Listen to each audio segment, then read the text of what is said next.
Hello दोस्तों, क्या हाल है। आज मैं जो चीज़ बात करना चाहूँगा वो ये कि अप्रैल 2019 में मुझे 1 साल हो जाएगा ये YBZ लिए हुए। और ऑल दो अभी इस पे स्पीड इसके ऑडोमीटर पे जो है 1340 किलोमीटर हुए हैं। हाँ, 1340, 1340।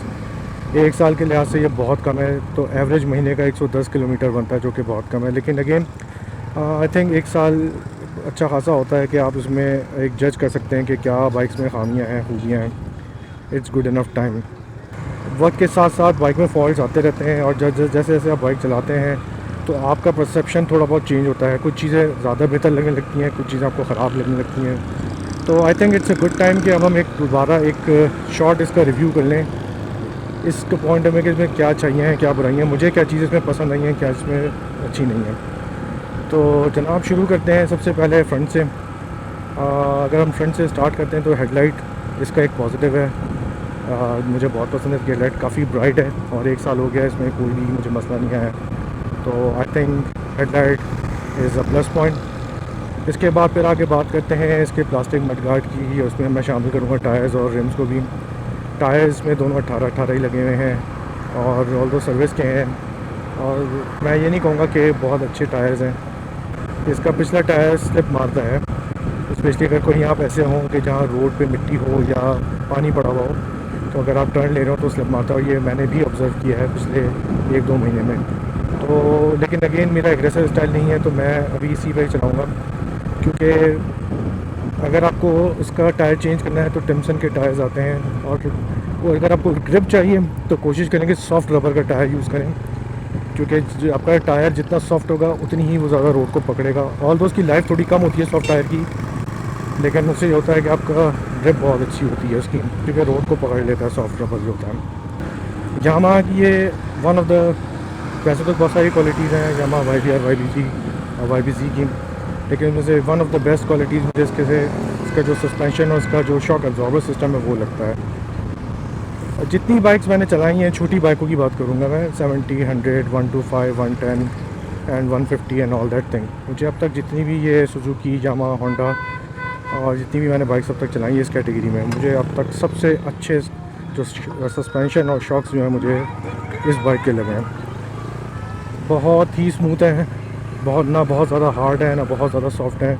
और काफ़ी एक दो दफ़ा डबल सवारी पे भी बिठा के, जो कि मुझे दूसरी बाइक्स में लगता था कि जब अगर रोड ख़राब है तो शॉक्स आपको फ़ील हो जाते हैं कमज़ोर, लेकिन इसमें मुझे कभी वो फीलिंग नहीं आई कि शॉक्स इसके कमज़ोर हैं। लेकिन अगेन ये इसका एक पॉजिटिव पॉइंट है।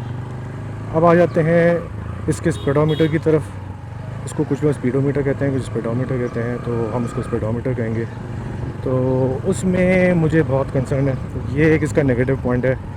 मैंने अपने पिछले रिव्यूज़ में भी ये जो फ्लॉ की बात की थी, मैंने एक वीडियो बनाई थी, उसमें मैंने यही कहा था कि इसमें एक तो रात के वक्त अगर मैं बाइक चला रहा हूँ, जैसे दिन में तो मुझे बिल्कुल साफ़ नज़र आ रहा है, आपको भी नज़र आ रहा होगा, लेकिन जब रात का टाइम होता है और जब मैं इसकी जो लाइट ऑन करते हैं तो इसकी विजिबिलिटी काफ़ी कम है रात में।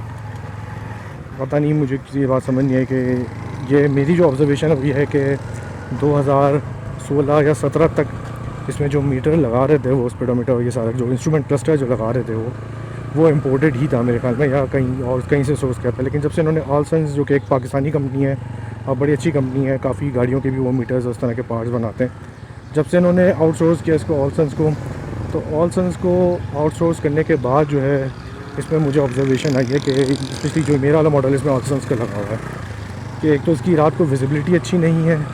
दूसरी चीज़ ये है कि इसका जो फ्यूल का गेज है, अभी आपको भी शायद नज़र आ रहा है, मैं कोशिश कर रहा हूँ आपको नज़र आ रहा है, ये बिल्कुल ऐसे दिखा रहा है कि बस इसमें थोड़ा ही पेट्रोल बचा है, जबकि मैंने भी बहुत कुछ दिन पहले ही मैंने 500 का डलवाया था। और आई थिंक ये मुझे इसकी एक्यूरेसी पे डाउट है, ये इसका फ्यूल गेज एक्यूरेट नहीं है, और ये आपको धोखा दे सकता है अगर आप लो फ्यूल पे हैं और ये आपको कुछ और दिखा रहा है। हैंडल की हाइट पे या इसके राइडिंग पोस्चर को मैं कहूँगा कि पूरा इसको कवर करने की कोशिश करते हैं। कि राइडिंग पोस्चर की अगर हम बात करते हैं तो मुझे इसका राइडिंग पोस्चर पसंद है, लेकिन अगर कंपैरिजन करें हम, अगर हम कंपैरिजन की जो बात करते हैं, और काफ़ी सवाल जो हैं वो कंपैरिजन पे ही होते हैं, मेरे पास जो आते हैं क्वेरीज आती हैं कि कौन सी बाइक अच्छी, किस में क्या बेहतर है। तो मैंने GS 150 भी चलाई है और काफ़ी मौक़ों पे चलाई है मैंने। तो अगर मैं इस बाइक को GS 150 से कंपेयर करूं सुजुकी की जो है, मुझे राइडिंग पोस्चर जो है सुजुकी GS 150 का ज़्यादा पसंद है। मैं ये नहीं कह रहा कि वो सबके लिए सही होगा या सबके लिए उसी तरह होगा जिस तरह मुझे मेरी ऑब्जर्वेशन है, लेकिन क्योंकि जो हर बंदे की फ़िज़ीक अलग होती है, वेट अलग होता है, बॉडी आपका रेशो चीज़ों का अलग होता है। मुझे इस बाइक में सिटी के अंदर तो मुझे कोई प्रॉब्लम नहीं है विद इन द सिटी, लेकिन मुझे लगता है कि मैं इस पर लॉन्ग राइड करूँगा तो मुझे प्रॉब्लम होगी, मेरी कमर दुखेगी, क्योंकि इसका हैंडल मुझे थोड़ा सा ये ना 1-2 इंच नीचे लगता है, तो मुझे थोड़ा सा हल्का सा आगे की तरफ मैं इंक्लाइंड होता हूँ। और थोड़ा सा अगर मैं 1-2 इंच अगर ऊंचा हो जाए, साइड पे आ जाए, तो मैं शायद बेहतर फील करूँगा। मुझे अपनी कमर आगे इंक्लाइंड नहीं करनी पड़ेगी, जोर नहीं पड़ेगा मेरे हाथों पे, कलाइयों पे जोर नहीं पड़ेगा। तो ये चीज़ें ऑल्दो मैंने सोच रहा था कि मैं रेज़र, इसके जो हैंडल बार के रेज़र आते हैं जिससे 1-2 इंच ऊपर हो सकता है, वो मैं यूज़ कर लूँ, लेकिन अगेन इसमें फिर ये केबलों का मसला होता है, केबलों की लेंथ होती है, केबल्स की जो होती है सारी वो भी देखनी पड़ती है कि वो आउट ना हो जाए, केबल लेंथ जो है। अच्छा, उसके बाद बात करते हैं रोड ग्रिप की। रोड ग्रिप की अगर मैं बात करूँगा तो ये ठीक है, ना बहुत अच्छी है ना बहुत ख़राब है। रोड ग्रिप में अगेन अगर कंपैरिजन की बात करें तो मैं कहूँगा GS 150 की रोड ग्रिप इससे बेहतर है, और अगेन इसकी सीट थोड़ी सी हाई है, तो इट्स ओके। आप बहुत ज़्यादा इसको अगर लिटा के चलाने के आदमी हैं तो this bike is not for you. अगर आप 1 to 5, क्योंकि 1 to 5 का सेंटर ऑफ ग्रेविटी लो है इसके मुकाबले में, तो ओके है लेकिन नॉट वेरी गुड। इसके बाद इसकी बात करते हैं इसकी असम्बलीज़ और इसकी जो क्वालिटीज़ है कंपोनेंट की, उस पर बात कर लेते हैं थोड़ी सी। यामाहा की जितनी भी बाइक, सबसे यामाहा खुद सेल्फ पाकिस्तान में लॉन्च हुई है 2015-16 से। एक चीज़ जो मुझे हमेशा से यामाहा की एक इसका कहते हैं डिस्टिंग्विशिंग या डिफरेंशिएटिंग फैक्टर जो लगता है वो है इसकी क्वालिटी।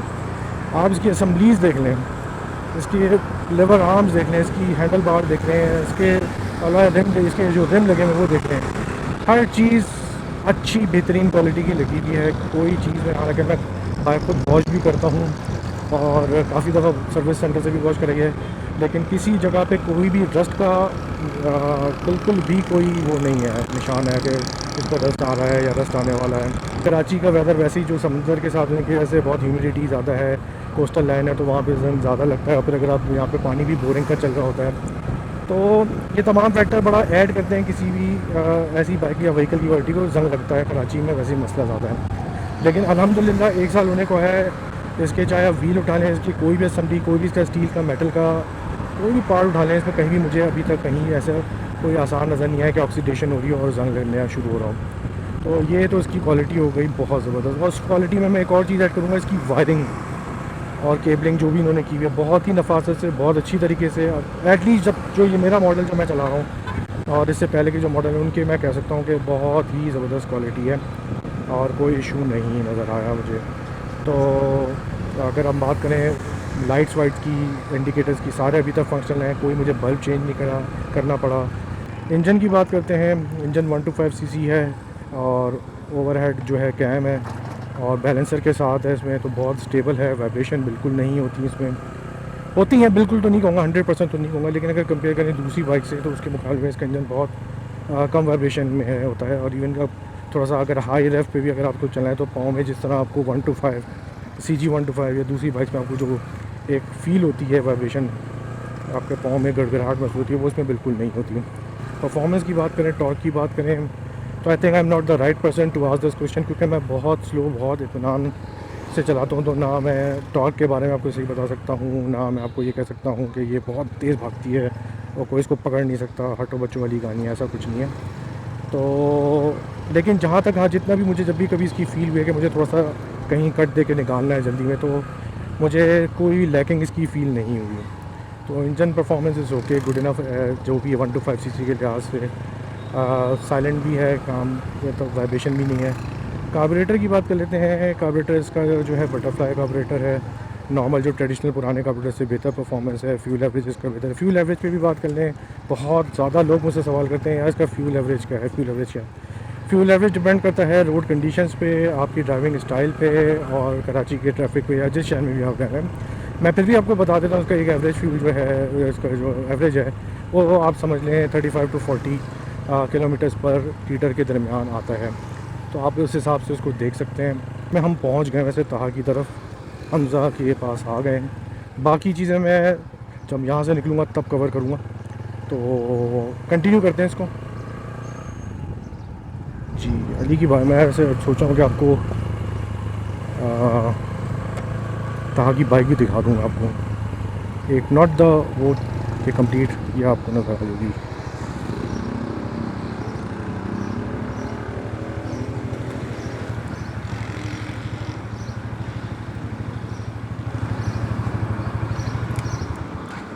और 1 साल हो जाएगा अब इसको, और अभी तक इसका कार्बोरेटर मैंने नहीं खुलवाया।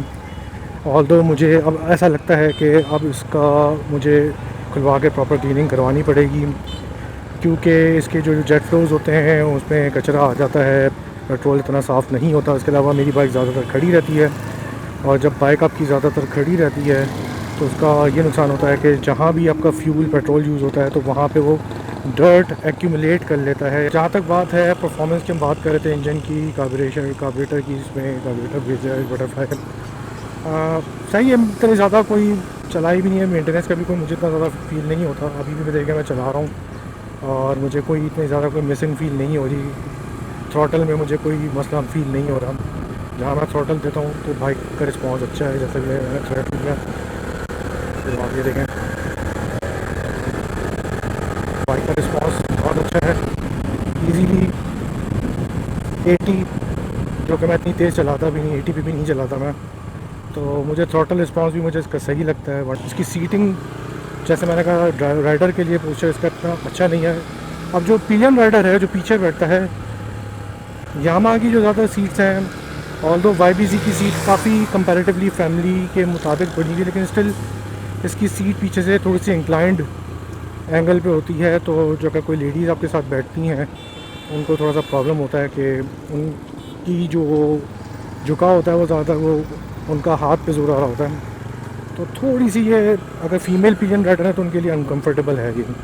और आई थिंक ये GS 150 में भी इतना ही मसला है, क्योंकि GS 150 की भी जो सीट है वो पीछे से ऊपर है और बीच से ऐसे गैप करके नीचे है। तो पिलियन राइडर अगर फीमेल है तो उनका मसला होता है।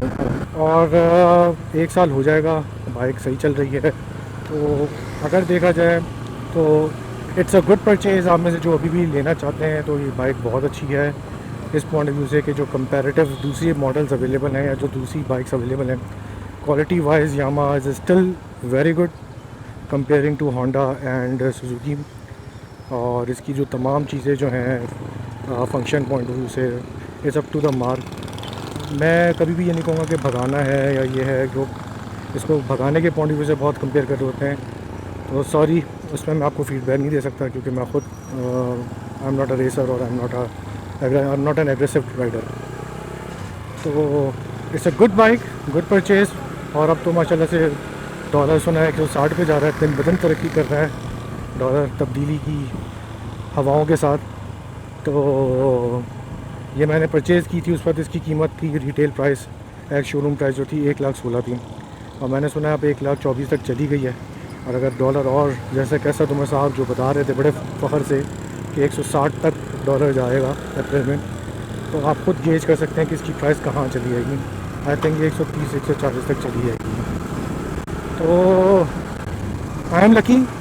बड़ी अजीब सी बात है, सेल्फिश बात है कि बाइक जितने की ली थी उससे काफ़ी ज़्यादा वैल्यू हो जाएगी, लेकिन आई एम नॉट हैप्पी, बिकॉज़ ये चीज़ें जो हैं, प्राइस जो है, ये डिस्करेज करती हैं कंज्यूमर्स को, डिस्करेज करती हैं ग्रोथ को, प्रोग्रेस को, और नुकसानदेह होती हैं इंडस्ट्रीज़ के लिए, क्योंकि डिमांड कम हो जाती है। तो डिमांड कम होती है तो आपकी कॉस्ट वैसे ही बढ़, वॉल्यूम, जैसे बाइक जो मैन्युफैक्चरिंग होती है, अगर आप कम बाइक मैन्युफैक्चर करेंगे तो पर पीस कॉस्ट आपको ज़्यादा कॉस्ट पड़ रही होगी, क्योंकि लेबर आपकी उतनी है। तो ये सारी चीज़ें जब आप इनको जमा करके, जब इनको आप कैलकुलेट करते हैं, तो ये इंडस्ट्रीज़ और ग्रोथ के लिहाज से बड़ी नुकसानदेह साबित होती हैं। तो मैं वैसे कोई पॉलिटिकल कमेंट नहीं करता अपने व्लॉग्स में, लेकिन मुझे कहना पड़ेगा कि ये जो तब्दीली की बातें हुई थी, तब्दीली ज़रूर आ रही है, लेकिन सिर्फ उन लोगों के लिए आ रही है जो सियासी और ब्यूरोक्रेसी में है, सियासत में या ब्यूरोक्रेसी में। आवाम के लिए कोई तब्दीली नहीं है। इनफैक्ट आवाम के लिए तब्दीली ये आ रही है कि चीज़ें ज़रूरत से ज़्यादा महंगी हो रही हैं और बहुत ज़्यादा हो रही हैं। तो एनीवे, मैं यहाँ पे अपना व्लॉग यहाँ पे अभी ख़त्म करूँगा। आप लोग अपने कमेंट से शेयर करें, और अगर आप लोगों के भी कोई एक्सपीरियंसेस हैं YBZ स्पेशली के हवाले से तो ज़रूर बताएं, सवालात पूछें। और अभी जैसे आपको मैंने बीच में कहा कि बाइक का एक थोड़ा सा आपको स्नैपशॉट भी दिखाया, बाइक अभी तैयार हो रही है, उसकी पॉलिशिंग और कुछ उसकी चीज़ें चल रही हैं, बहुत जल्द उसका भी रिव्यू करेंगे, बहुत डिटेल रिव्यू करेंगे। तो कोशिश है मेरी, मैं कोशिश कर रहा हूँ कि लोगों का जो शौक़ है वो शौक़ ख़त्म ना हो सिर्फ इस वजह से कि उनको सपोर्ट नहीं मिल रही, उनको कोई गाइड करने वाला नहीं है, उनको बताने वाला नहीं है, या उनको आइडिया नहीं है, नॉलेज नहीं है। क्योंकि ये शौक़ काफ़ी ज़्यादा लोगों का इसी वजह से ख़त्म हो जाता है कि वो गलत चीज़ उठा लेते हैं, और जब गलत चीज़ उठा लेते हैं तो फिर वो आपको पता ही है कि वो फिर मैं भी होऊंगा तो कहूँगा यार छोड़ो यार कहाँ पड़ गए। एनीवे टेक केयर गाइस, बहुत जल्द आप दूसरे वीडियो के साथ आपसे मुलाकात होगी। टिल देन अल्लाह हाफ़िज़।